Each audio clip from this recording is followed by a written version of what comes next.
Agora vamos falar do homem, rapaz. Falar de Alejandro e vamos falar do Vitória, que buscou, inclusive, a Sul-Americana. Arrumou o troféu. Arrumou um troféu, mestre?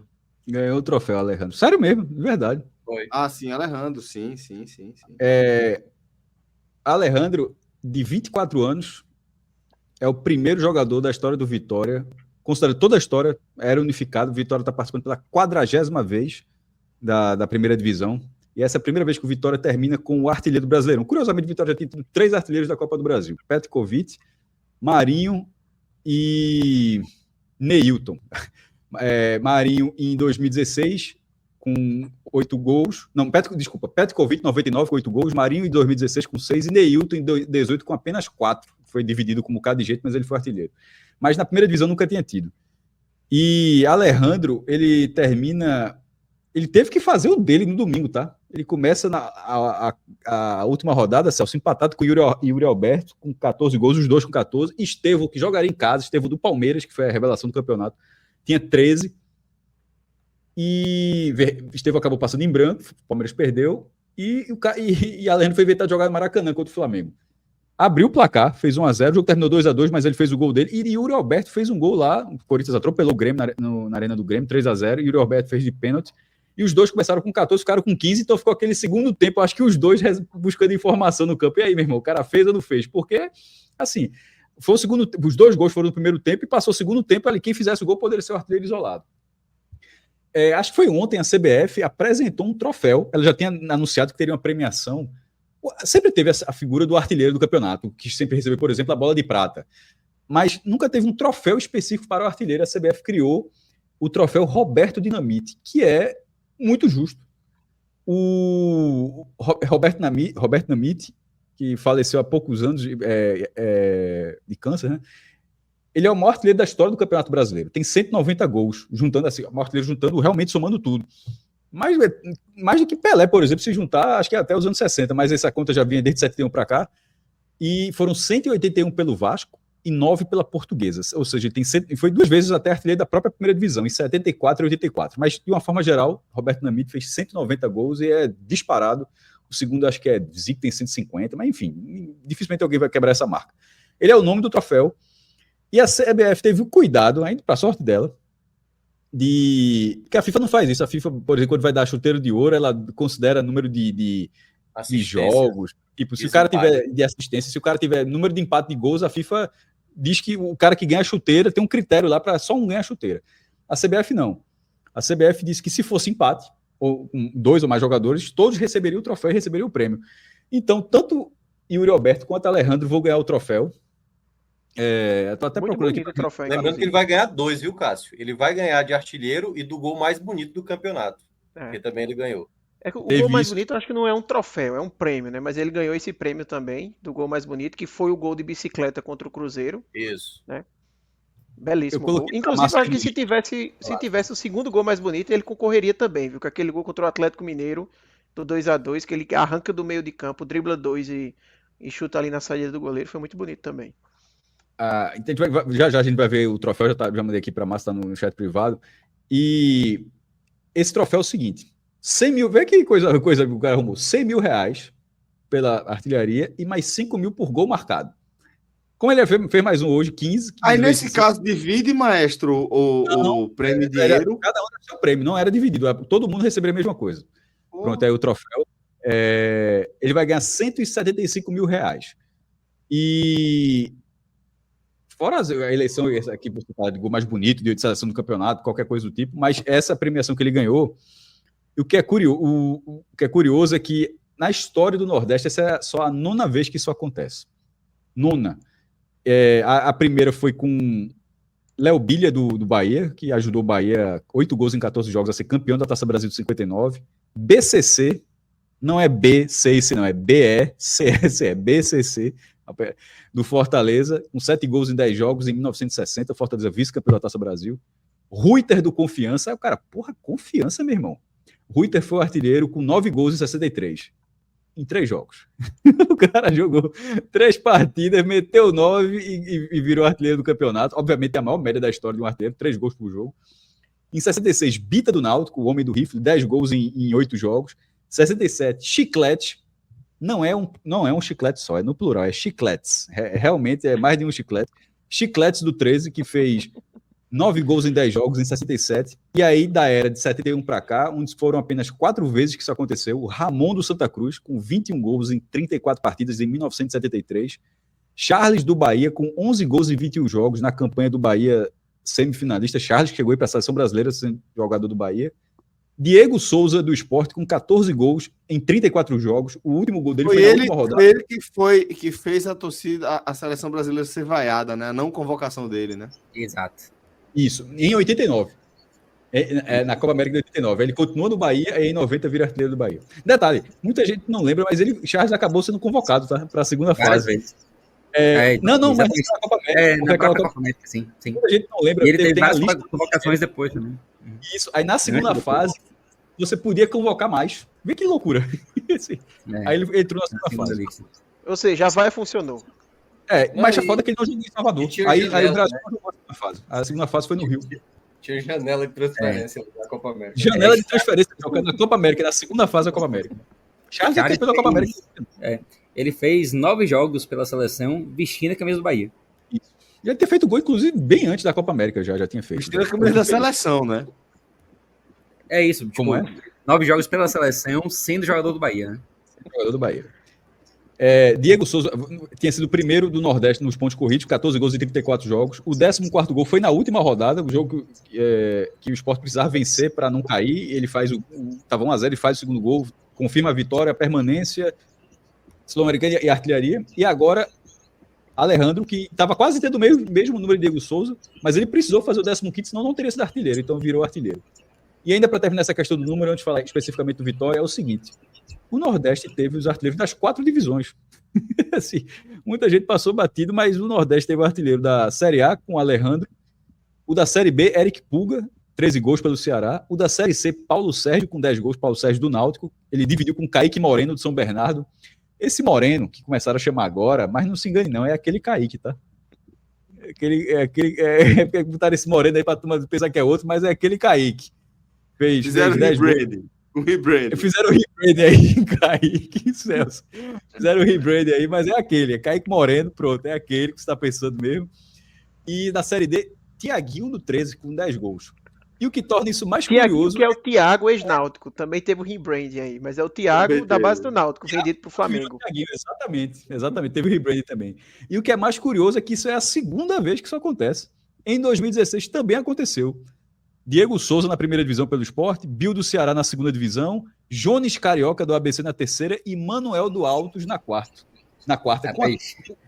Jones Carioca, se você fizer conta, eu já tinha dito que Marinho tinha sido artilheiro da Copa do Brasil de 2016. Então o Nordeste teve o artilheiro de todos os campeonatos. Foi o grande slam que se ganhar todos no ano só, foi o que aconteceu ali. Meu amigo, a turma trabalhou com gol, viu? Mas, Arthurzito, queria também que você fizesse uma análise aí, né, dessa espetacular remontada do Vitória, né? Está se especializando nisso, inclusive, já destaquei como foi assim na campanha de acesso na Série C, né?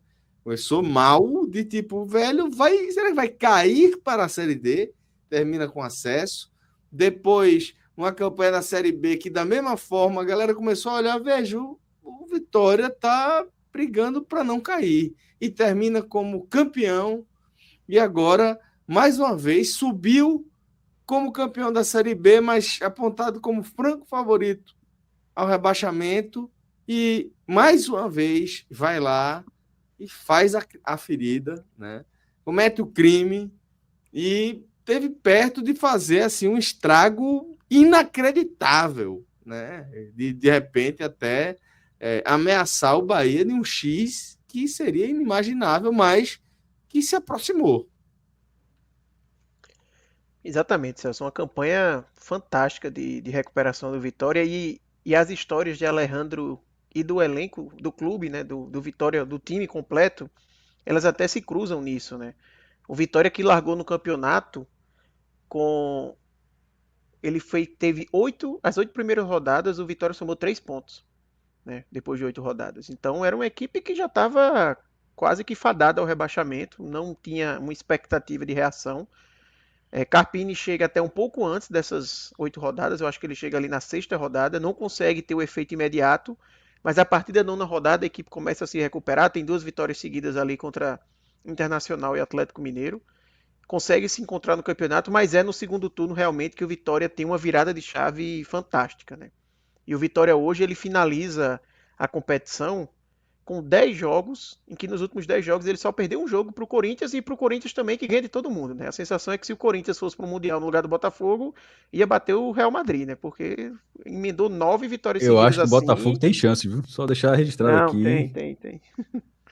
Claro que tem. Eu falei só na parte do exagero, obviamente, mas assim, o Vitória só perdeu nessas 10 últimas rodadas contra um Corinthians que está super embalado e numa partida que o Vitória teve próximo de conseguir a vitória, né? Quando o jogo estava empatado, teve um gol claro ali que Mosquito acabou perdendo, enfim. Então, como bem falou o Carpini até mesmo durante essa semana, o Vitória que é uma equipe muito difícil de ser batida no campeonato. Isso foi provado mais uma vez hoje. Foi jogar contra o Flamengo, um Flamengo de Felipe Luiz que vem fazendo grandes partidas, um jogo de despedida de Gabigol, um jogo importante para o Flamengo, estádio lotado, e o Vitória foi lá e colocou água no chope do Flamengo nessa festa, né, de despedida, conseguiu um empate, saiu na frente, esteve na frente do placar 2 vezes e mostrou mais uma vez o quanto esse time é competitivo e, sobretudo, o quanto o trabalho de Carpini foi fantástico, né, nessa recuperação da equipe. Um Vitória que, da mesma forma que empatou hoje contra o Flamengo, ele pegou o Botafogo fora de casa e empatou, levando um gol ali já na reta final, né? Poderia ter conseguido a vitória ali. Foi um jogo que embaralhou o campeonato aí nessa reta final. Pegou o Palmeiras também fora de casa no começo desse segundo turno e venceu o Palmeiras no Allianz Parque. Então isso mostra a força, né, de recuperação da equipe. E como eu falei, uma história de recuperação muito forte no segundo turno que se complementa com a de Alejandro. O Alejandro é um artilheiro do campeonato que, como bem trouxe Iago em algumas lives aqui anteriores, o primeiro gol dele na Série A foi na 14ª rodada. Nessa corrida ele largou dos boxes, né? O cara marcou o primeiro gol na Série A na 14ª rodada e termina a competição com 15 gols como artilheiro. Dos 15 gols, salvo engano, 12 foram no retorno. Então você imagina aí em 19 partidas, né? Não vou nem considerar suspensão, porque ele, por exemplo, não jogou contra o Red Bull Bragantino no segundo turno, né? Que é dono do passe dele, vamos dizer, usando essa nomenclatura do passado. Mas ele jogando ali 19 partidas, marcou 12 gols. Né? Se tivesse essa média aí, seriam 24 gols. Então mostra o quanto o segundo turno dele realmente foi muito fora da curva, assim como toda a equipe do Vitória. E eu acho que o jogo de hoje ele foi uma forma muito bacana do Vitória terminar uma temporada assim, especial, né? Uma participação na Série A que merece ser muito destacada pelo seu torcedor. A equipe já a temporada mesmo, essa Arthur, vaga. desde o estadual. Sim. A Copa Nordeste não foi boa, mas o estadual, querendo ou não, quebra o jejum. Total. Um jejum que estava fora das finais e não apenas quebrou o jejum de estar na final, mas como foi campeão, né? Baiano depois de tanto tempo, fazendo excelentes partidas contra o Bahia, ali naqueles confrontos do começo do ano. Então, realmente um ano muito especial do Vitória. Já tinha conquistado essa vaga na Sul-Americana matematicamente no meio da semana, mas é algo também que precisa ser muito valorizado, né? O Maestro falou bem na última live que a gente teve, o Vitória volta para a Sul-Americana depois de vários anos, eu acho que são 6 anos, né, que ele não jogava Sul-Americana, só me engano, até mais. 9 anos. E agora vai jogar uma Sul-Americana muito mais valorizada, né? Uma Sul-Americana com fase de grupos, jogando 6 partidas, até para o torcedor que quer acompanhar em viagens, é melhor para se programar. O próprio Pedro falou aqui, né? Talvez se for na fase de grupos ali para o Bahia fique mais fácil, então o torcedor do Vitória vai ter essa oportunidade também de acompanhar a equipe fora. Então realmente é um momento especial que o torcedor tem que celebrar, tem que valorizar. E eu acho que vale a gente destacar aqui o grande trabalho de Carpini, tá? Fred já tinha até destacado ali de que, como se fosse assim, entre os técnicos mortais, tirando Vojvoda, o melhor trabalho, e eu concordo, assim, uma recuperação fantástica, e hoje foi mais uma coroazinha ali para fechar com chave de ouro esse trabalho. Só para destacar isso que o Arthur está mencionando, eu estava dando uma olhada aqui nos turnos, né, do Nordeste, na era dos pontos corridos com 20 equipes, né? Esse retorno do Vitória, né, que foi 32 pontos, para ter noção, nunca o Bahia conseguiu. O Bahia desse ano, por exemplo, no primeiro turno fez 31 no primeiro turno. O Vitória no segundo fez 32. e só fica atrás, igualou com o Vitória de 2008, aquela campanha que o Vitória fez de maneira absurda, e atrás do Fortaleza, né, do primeiro turno desse ano, o Fortaleza do segundo turno também desse ano, que fez 35, o Fortaleza do primeiro turno de 2021, que fez 33, aliás, o Vitória de 2013 fez 36 no segundo turno, então é o segundo melhor turno do Vitória na história, e a melhor de todas do Nordeste é aquele Fortaleza de 22, que fez 40, né, naquele retorno. Ali é loideira. Muito bem. Senhores, temos algo mais a acrescentar aqui antes de a gente fechar o nosso programa? Tem algo mais que vocês querem trazer? No caso no caso do Vitória, era exatamente isso. As participações internacionais era essa última arte que estava faltando. Perfeito. Perdão, não tinha visto. O Vitória, como Arthur estava falando, volta a jogar a Sul-Americana e é a 8ª participação de escola do esporte, né? Estava com 7, o Bahia chegou a 12, é o que tem mais. O Bahia são 4 da Libertadores e 8 da Copa Sul-Americana. O Vitória tem 2 da Copa Conmebol. Uma delas como campeão da Copa do Nordeste em 97 e a outra como vice-campeão brasileiro em 93, ou seja, se fosse nos moldes atuais, uma participação do Vitória na Copa Conmebol, que foi de 94, seria hoje uma Libertadores, né? E vai ser 6 sul-americanos e, como Arthur pontuou muito bem, vai ser a primeira de fase de grupos, o que significa que vai ser a maior temporada internacional da história do Vitória, porque das 7 participações anteriores, o máximo que o Vitória tinha tido era passar uma fase, ou seja, que é mata-mata, tinha jogado 4 vezes. Essa vai jogar pelo menos 6, que é a fase de grupos, e nos últimos anos os brasileiros quase todos têm conseguido passar da fase de grupos da Sul-Americana, é mais acessível para passar, tem sido dessa forma, muitos até na condição de líder. Então, assim, dá para imaginar o Vitória tendo uma temporada internacional como nunca teve, isso é fato, porque nunca jogou 6 vezes no ano, mas jogando até mais do que isso. E como a gente está vendo na tela, o Nordeste, desde 2009, tem pelo menos um time jogando campeonato internacional. Essa conta começa, curiosamente, com Vitória de 2009 da Sul-Americana.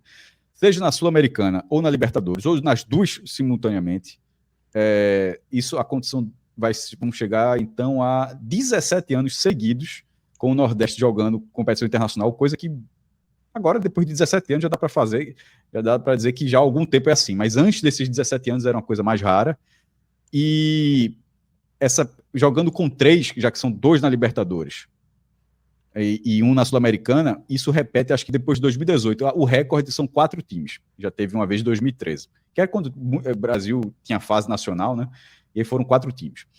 E falando rapidamente do ranking, né, que muita gente está no podcast, né, são 12 participações do Bahia, 8 do Vitória, 7 do Sport, 6 do Fortaleza, todas elas bem recentes, todas elas de 2020 para cá, sendo 4 na Libertadores e 2 na Sul-Americana, tendo a curiosidade que o Fortaleza jogou Libertadores e Sul-Americana no mesmo ano, em 22, né, ele sai da Libertadores e vai jogar Sul-Americana, vice-campeão.